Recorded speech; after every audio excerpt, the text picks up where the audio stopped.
Bah, supporters, fans de l'OL, bonjour à toutes et bonjour à tous, bienvenue pour ceux qui nous rejoignent sur ma chaîne OL pour le débrief d'OL Reims. Bam! Oh oui! Oh, je suis navré, j'ai plus de voix tellement j'ai vociféré comme un bœuf hier, j'ai même pas pu faire mon entrée et je m'en excuse.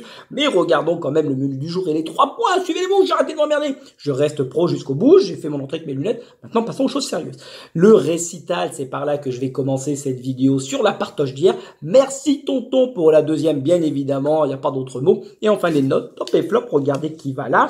Union nationale des tocards et des bananes de France, toujours bien représentés. Allez, première partie les gars, faut pas ruer mes mères dans les brancards, mais hier, quel match agréable nous avons assisté.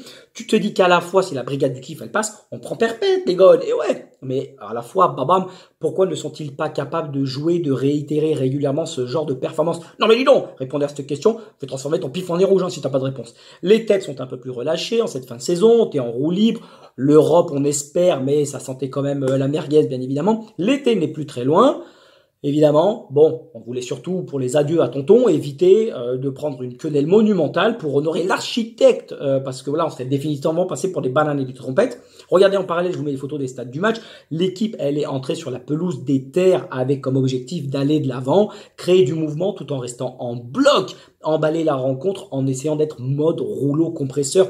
Avant toute chose, si l'on a assisté à une superbe rencontre, aussi agréable pour les yeux et pour les rétines, c'est aussi parce que Reims n'a jamais fermé le jeu. Ils ne se sont pas contentés de garer le but, tu tiens par la main, tu fais des horloges comme au quartier. Donc ils ont aussi par séquence, ils ont réalisé de belles choses par moment. Bon, dans la finition, ça a pêché un peu. Donc moi je dis cocorico, on n'était pas très loin de l'escalade de l'horreur parce que Reims, ils nous ont mis à mal évidemment. Mais pour un beau match, il faut souvent être deux et c'était le cas hier. De l'autre côté, Lolo White, il est reparti sur cette formation de cette fin de saison, un 4-2-3 taillé pour mettre Chiclès dans les meilleures conditions. Kezako, fallait pas être coincé sur la buvette parce qu'après 2 minutes de jeu, t'es allé chercher tes churros, les deux, c'était à 75 € hier. Ça dégage, bande de naze.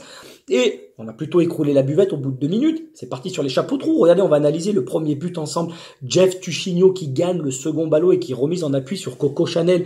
Tous les Rémois aspirés par le porteur du ballon. Et on voit bien sur la photo avec 4 joueurs autour de notre double pivot qui regardent tous droit devant. Ça tortille du fion.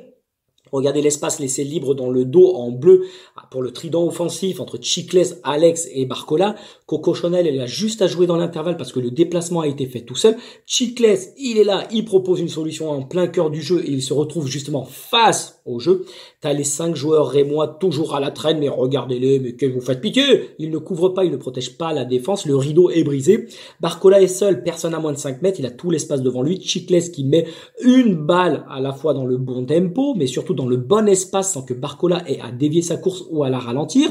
C'est comme ça qu'on t'aime, Gol, quand tu joues juste. Merde, on n'en peut plus. On voit sur la dernière photo les 4 de devant qui continuent sur leur lancée et continuent leur course. Ils sont en mouvement. Alex va proposer une solution, voilà, au centre. Et la suite, on la connaît. Le reste n'est que de la littérature. On mène rapidement au score, sachant que Balogun, je sais pas, a fait nous climatiser juste avant, au bout d'une minute de jeu. On dirait que le plus dur est fait, mais cette saison, on a trop souvent vu nos gones jouer une mi-temps sur 2, c'est s'aborder tout seul. Donc bon, t'es en kiff, mais tu serres quand même les miches, parce que rien n'est fait quand l'OL mène 1-0. 7 minutes plus tard, bah, tu relâches enfin le pec qui était coincé depuis 5 minutes dans ton falzar, avec ce deuxième but du général. Mais l'action, elle est magnifique. Regardez, on va l'analyser, parce que c'est pour ça qu'on vient au stade, pour se lever, pour jeter nos saucisses en l'air. Sur le deuxième but, bah, Reims joue haut pour l'instant. Sur la photo, la première, vous voyez qu'on est parfait, enfin, qu'ils sont parfaitement en place. Tous nos guns sont bien pris. Les espaces, il n'y a pas trop de libre. Le marquage, il est clair. T'as pas un joueur libre. Donc, autant, voilà, Anto, il envoie une chiche à l'avant. Et là, c'est gadoche à volonté avec un jeu direct. Pas besoin de combiner tout le temps. Bah, là, tu vas vraiment de façon verticale. La transition, elle est faite. C'est la clé. C'est la tête de Barcola qui gagne son duel aérien. Et voilà, regardez qui va dans l'espace rose complètement libre, par contre, et qui va être le deuxième détonateur, c'est Kezako, c'est le général, pas un joueur aux alentours, donc vous allez vous mettre dans la sauce, Amir et moi, remise intérieure de la tête, alors que Coco Chanel se rapproche pour le second ballon au cas où, et justement, tous ces seconds ballons qui sont la clé du succès, comme sur le premier but, ce sont nos guns qui sont allés les gagner. Passe laser, donc du coup Barcola qui remet pour Alex, la passe laser dans la course de Bradley qui continue complètement folle. Le défenseur il est largué, il va de l'avant et là tout s'accélère parce que regardez où arrive le ballon quasiment dans la surface adverse. Tous les Rémois sont dos au but puisqu'ils se replient. Donc forcément, ils en oublient ce qui se passe dans le dos parce que ça va beaucoup trop vite. Donc 4 offensifs, toujours là, l'intelligence une nouvelle fois de Bradley qui crochette à l'intérieur pour ralentir le contre parce qu'il s'est quand même excentré un peu et il sait que les solutions vont arriver parce qu'il est en avance sur les appels de balles que vont faire ses attaquants. Alex, il va arriver lancer comme un bœuf et la connexion qui se fait à nouveau, centre et badaboum, le caramel du général pour le break. Mais la différence hier, c'est que la motivation, elle était réelle et à aucun moment on a senti une équipe paniquer, s'arrêter de jouer et gérer les choses, voilà, le score, parce qu'on ne sait absolument pas le faire. Les joueurs, le public ne souhaitent qu'une chose, c'est de la gadoche. Ce n'est pas pour autant qu'on a été ultra dominateur parce que Reims s'est repris et n'a pas sombré comme une pauvre merde à dégobiller dans le caniveau, sur ses souliers. Sur des transitions, ils ont réussi à nous mettre en danger parce que nous, à des moments, le repli défensif, il était loin d'être parfait. Et Ito, juste avant la pause, il croyait réduire le score, mais hop, hop, hop, hop. Molo, Lastico, rentre ton ventre, t'étais hors jeu, on t'avait vu. Et en deuxième mi-temps, le tournant, voilà, on rentre à 2-0 à la mi-temps.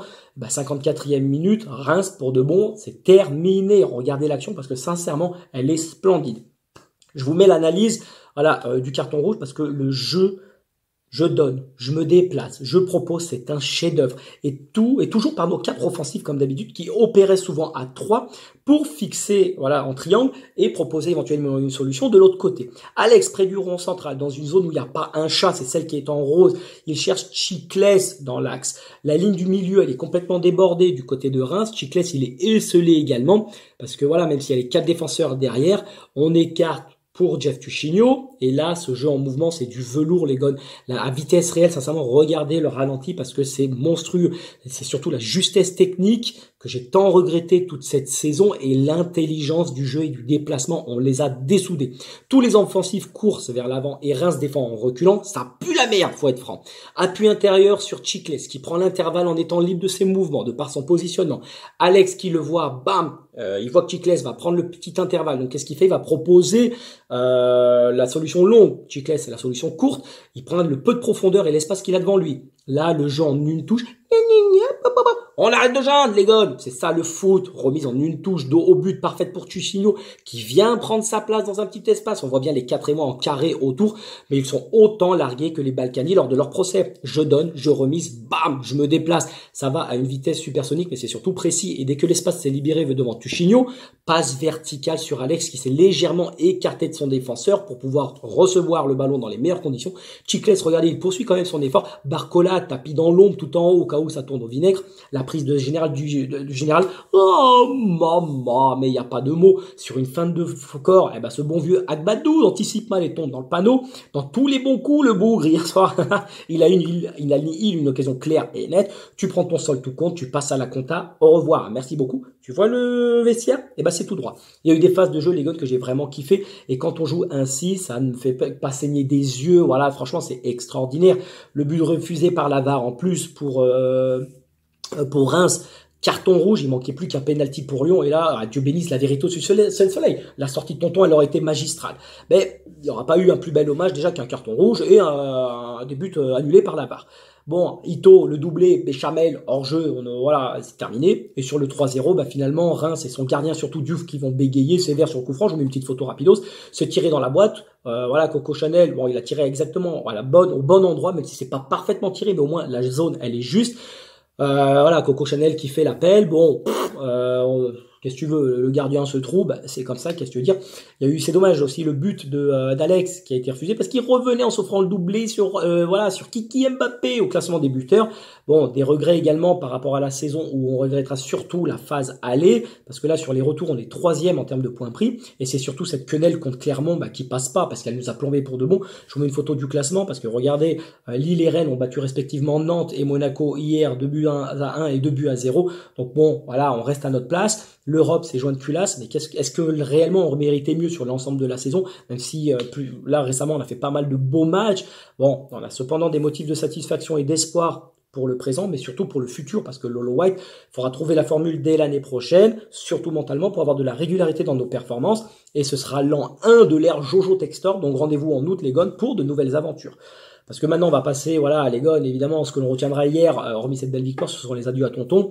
Je vais faire court, simple. L'homme qui a repris l'OL dans les bas-fonds de la D2 en 1987, qui l'a amené sur le toit de la France durant presque une décennie. Je vous mets quelques photos. La soirée, les hommages ont été à la hauteur de ses 36 ans de présidence. Tout ce que l'on a vécu, eu la chance de vivre et vivra par un futur proche, c'est grâce à un seul homme, les gars. On sait toujours ce que l'on perd, on sait jamais ce que l'on gagne, bien évidemment, mais l'OL, c'est Olas et Olas est l'OL. Tonton, on ne peut que le remercier pour son engagement et son dévouement sincère envers notre club, ou plutôt son club à lui. On referme un livre entier ouvert il y a 36 ans, un chapitre de fermé et une nouvelle page blanche qui débutera dans quelques semaines. 5 lettres, c'est peu pour illustrer toutes ces années de présidence, mais il y a bien 2 mots qui vont illustrer parfaitement Tonton. En 5 lettres, merci Olas, basta. On finit par un peu d'exotisme. Mention spéciale à Raymond Domenech hier lors des hommages au panache. Tu t'es fait huer par une partie du public, ça t'apprendra à sans arrêt nous chicher sur l'équipe 21. Enfin, on passe aux notes top et flop. Donc Barcola, l'homme du match 7,5, la révélation de la seconde moitié de saison. Tiens, ça correspond évidemment à notre montant en puissance, si on peut dire ça. Il a littéralement chié sur Agbadou, le slip sur la tête, hop, le froc plein de merde. Il a gagné beaucoup de duels, ne rechigne pas dans les efforts et encore une passe D pour Alex. Percute, provoque et il est sur quasiment tous les buts de Nogon hier soir. Alex 7,5, toujours dos au but pour garder un bloc compact, s'appuyer, que les lignes remontent ensemble. Déplacement intelligent, une demi-volée, balaboum, monstrueuse. Le carton rouge, c'est lui. Le but du 2-0, c'est lui. À l'arrivée, au départ, bref, c'est toujours lui. Et le but refusé et le gros raté en fin de match, c'est toujours lui également. Coco Chanel aussi, 6,5, parce que je crois que c'est l'une des premières fois où je les mets voilà, dans les tops, parce que globalement, sa saison, elle est moyenne, hein, pas de moustaire. Mais son rôle dans le double pivot, il a été important hier, parce que c'est, voilà, dans son jeu vers l'avant, dans le pressing, il a vraiment tout organisé. Il a donné le bon tempo, il était souvent à la baguette des actions. Il a eu plusieurs possibilités de marquer, mais bon, Walou. Et au niveau des cartons, je vais quand même me faire plaisir. Bam! Oh, je peux pas crier plus, hein, je suis navré. Tuchigno, 5.